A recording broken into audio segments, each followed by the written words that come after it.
It's getting harder, you turn my heart out, throw me in water. I'm getting higher just to feel ya, 'cause I need to. No one knows it, heart is frozen from your poison.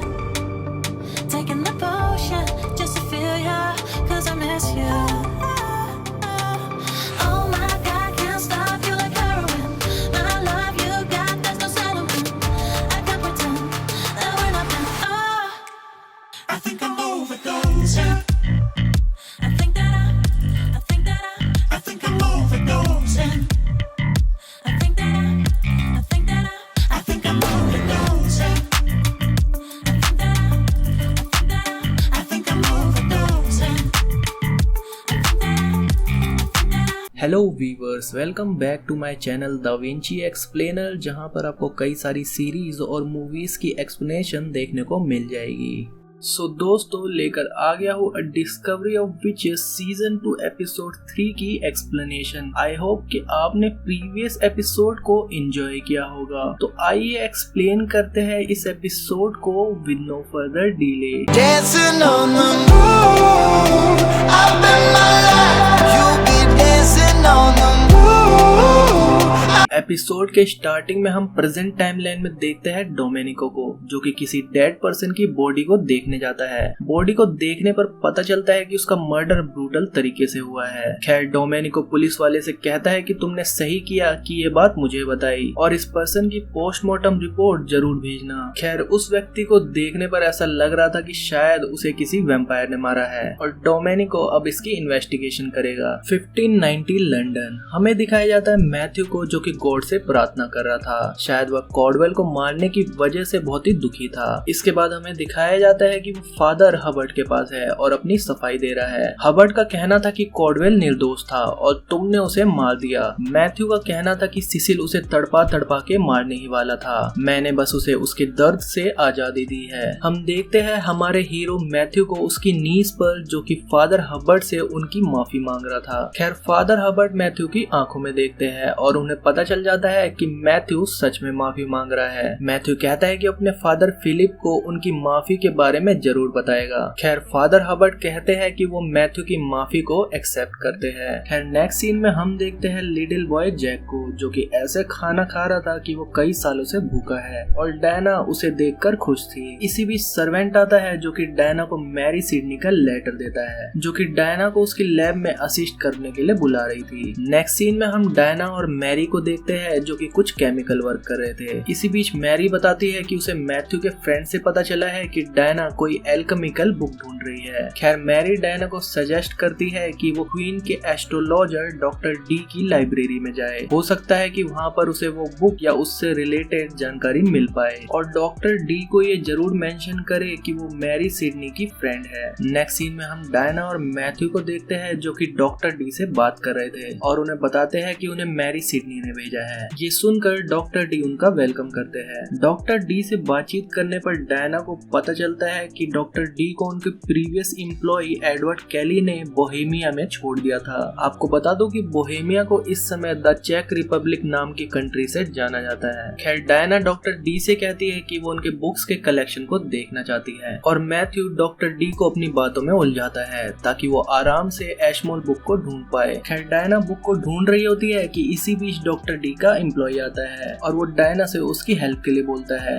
Diana कहती है कि वो alchemical book को ढूंढ रही है जो कि अननोन लैंग्वेज में लिखी हुई है और ये बुक किसी रोजर बीकन नाम के मैजिशियन के पास थी। वो एम्प्लॉय रिवील करता है कि डॉक्टर डी को वो बुक किंग रोडोल्फ से मिली थी। इसके बाद हम डायना को देखते हैं जो कि डॉक्टर डी से बुक के बारे में पूछ रही थी। डॉक्टर डी द्वारा बताया जाता है कि हालांकि बुक उनके पास ही थी, बट बोहेमिया से आते समय एडवर्ड कैली ने उनकी वो बुक चुरा ली और उसकी जगह दूसरी बुक रखती। एडवर्ड का कहना था कि वो उस बुक को समझ सकता है। किंग रूडोल्फ को लगता था कि उस बुक की मदद से इमोर्टल यानी कि अमर बना जा सकता है। अब एडवर्ड किंग रूडोल्फ के महल में रहता है। अब मैथ्यू कहता है कि आप मुझे वो नकली बुक दे दे और उसकी जगह मैं आपको असली बुक ला कर दूंगा। ये बात सुनकर डॉक्टर डी मैथ्यू के शुक्रगुजार होते हैं। नेक्स्ट सीन में हम देखते हैं कि डायना को जैक की घबराई हुई आवाज सुनाई दे रही है। डायना उस तरफ जाती है और मैथ्यू वहाँ पर पहले से ही मौजूद था, जो कि जैक को शांत करा रहा था क्योंकि उसे डरावने सपने आ रहे थे। मैथ्यू जैक को बता रहा था कि अब वो उनकी फैमिली का हिस्सा है और उसे डरने की जरूरत नहीं है क्योंकि वो उनके घर पर सेफ है। थोड़ी ही देर में डायना मैथ्यू के पास जाती है और मैथ्यू यहाँ पर फ्रस्ट्रेट था कि आखिर बोहेमिया कैसे जाए।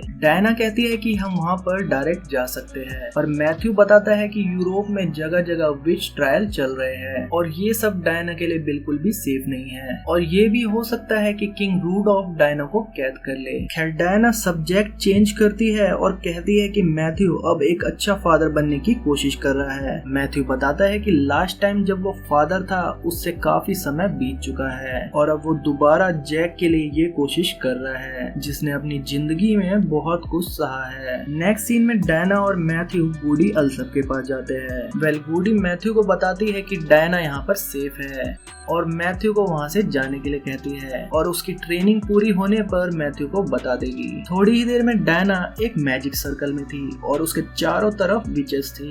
गूडी डायना को उसकी आंखें बंद करके खोलने के लिए कहती है पर मैजिक फील करके।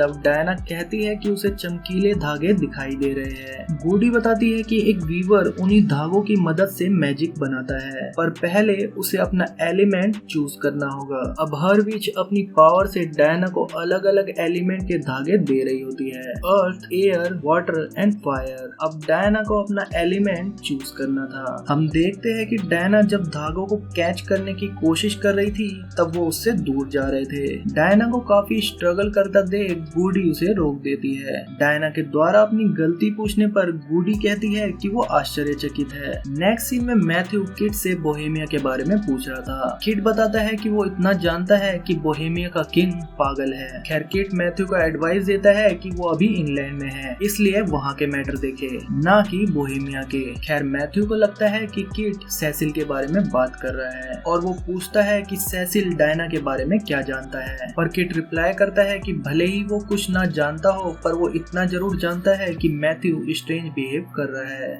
नेक्स्ट सीन में गूडी डायना को बता रही होती है कि एक वीवर एक ही एलिमेंट पे काबू पा सकता है बट डायना के केस में ऐसा नहीं है, वो सभी एलिमेंट्स पर काबू पा सकती है। ये सुनकर डायना सभी एलिमेंट्स की शक्तियों के बारे में सोचती है जो कि उसने पास्ट में यूज किए थे। मीनवाइल हम प्रेजेंट टाइमलाइन में एमिली को देखते हैं जो कि अपनी शक्तियों से अपनी डेड फ्रेंड रेबेका से बात करने की कोशिश कर रही थी, यानी कि डायना की मॉम।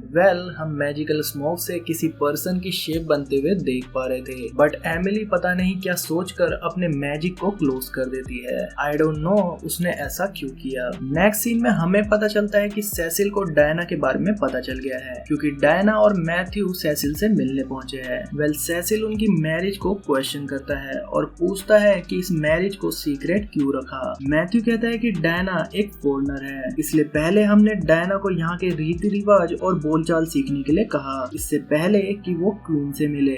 सेसिल रिवील करता है कि क्वीन को मैथ्यू की लॉयल्टी पर शक है इसलिए कल क्वीन ने उन दोनों को मिलने के लिए बुलाया है। इसके बाद हम मैथ्यू को किट पर गुस्सा करते हुए देख पा रहे थे क्योंकि उसने सेसिल को डायना के बारे में बता दिया था। हालांकि किट इस बात से मना कर रहा था बट मैथ्यू कहता है कि उससे और डायना से दूर रहे और आज से वो मैथ्यू का फ्रेंड नहीं है। इसके बाद हम किट को सेसिल के पास देखते हैं। किट सेसिल से कहता है कि तुम्हें डायना के बारे में किसने बताया और मैथ्यू को बताओ कि ये काम उसका नहीं है, पर सेसिल ऐसा करने से डिनाई कर देता है। नेक्स्ट सीन में हम देखते हैं कि मैरी डायना के लिए नई ड्रेस लाई है जिसे पहनकर वो क्वीन के सामने प्रेजेंट होगी। इसके बाद डायना और मैथ्यू क्वीन के रूम के बाहर थे। हम डायना को नर्वस देखते हैं बट मैथ्यू उसे समझाता है कि क्वीन बस एक लेडी है, उसे डरने की जरूरत नहीं है, बस अपने आंसर को शॉर्ट रखे। दोनों क्वीन के रूम में एंटर करते हैं और हम पहली बार एलिजाबेथ प्रथम को देखते हैं। मैथ्यू क्वीन के सामने सेम वही सफाई देता है जो कि उसने सेसिल को दी थी बट क्वीन कहती है कि मैथ्यू को लगता था कि क्वीन को पता नहीं चलेगा बट मैथ्यू बड़ी सफाई से क्वीन को पटाने की कोशिश कर रहा था। क्वीन डायना से भी सवाल करती है पर डायना बड़ी चतुराई से जवाब देती है। क्वीन कहती है कि डायना क्लेवर है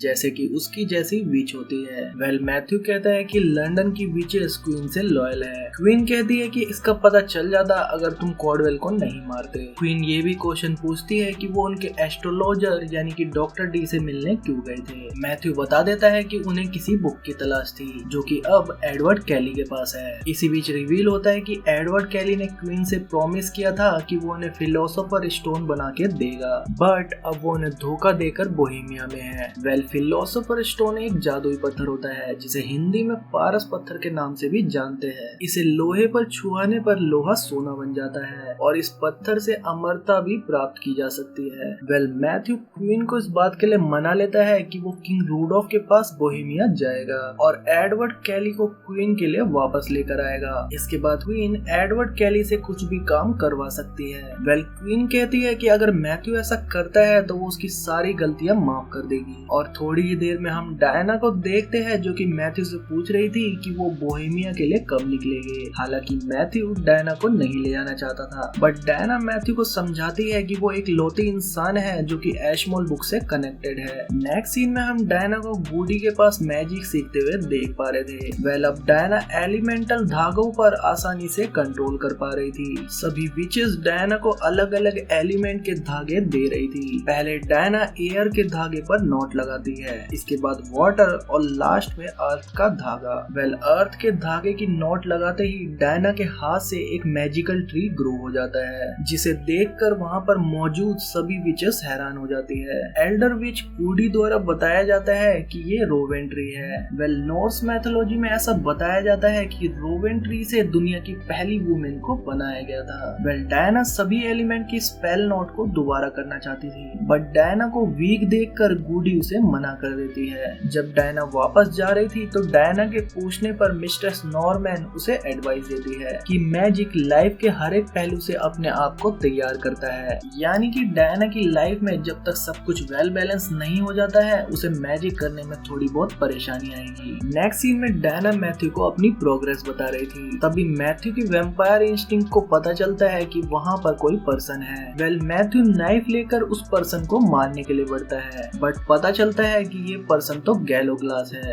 गैलो ग्लास का पूरा नाम गैलो ग्लास डिक्लेयरमोंट है जो कि मैथ्यू का नेफ्यू है। और बता दूं कि गैलो ग्लास भी एक वैम्पायर है। वेल गैलो मैथ्यू को यहाँ पर चौंकाना चाहता था पर वो ऐसा करने में फेल हो गया। वेल मैथ्यू उसे देखकर बहुत ही खुश होता है और उसे डायना से भी मिलवाता है। गैलो को पता चल जाता है कि डायना एक विच है। वेल गैलो मैथ्यू के लिए एक बुरी खबर लेकर आया था जो कि थी फिलिप का लेटर, यानी कि फादर हर्बर्ट का लेटर फिलिप को मिल गया था। वेल लेटर को पढ़ के मैथ्यू बताता है कि उसके फादर ने उसे और डायना को सेप्टोर में बुलाया है और ऐसा ना करने पर वो खुद ही इंग्लैंड आ जाएंगे। वेल थोड़ी ही देर में मैथ्यू डायना के साथ था और उसके हाथ में फिलिप का लेटर था। वो बताता है कि फिलिप अपने लेटर में हमेशा एक कॉइन डालता था और मिलने पर उसे वो कॉइन लौटाना होता था, जो कि फिलिप की लॉयल्टी टेस्ट करने का एक तरीका है। वो ये भी बताता है कि लास्ट टाइम उसने जब फिलिप को देखा था तो वो अंदर से टूट चुका था क्योंकि जर्मन्स ने उसे बहुत ही टॉर्चर किया था। डायना का कहना था कि डेस्टिनी ऐसा चाहती है कि वो फिलिप से मिले ताकि मैथ्यू के पुराने जख्म भर जाए।